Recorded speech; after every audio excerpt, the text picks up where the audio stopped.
Sarado. Sarado pala to, mga kabady. Dito ay may pinakatulay kumbaga,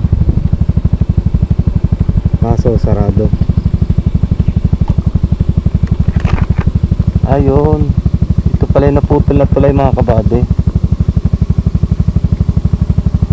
Ito pala yung naputol na tulay, mga kabady, nung bagyo. At hindi pa rin pala siya mismong nagagawa. Ito pala yung nakikita ko sa picture nung bagyo na putol na tulay dito sa Barangay San Pedro. Ito pala yon.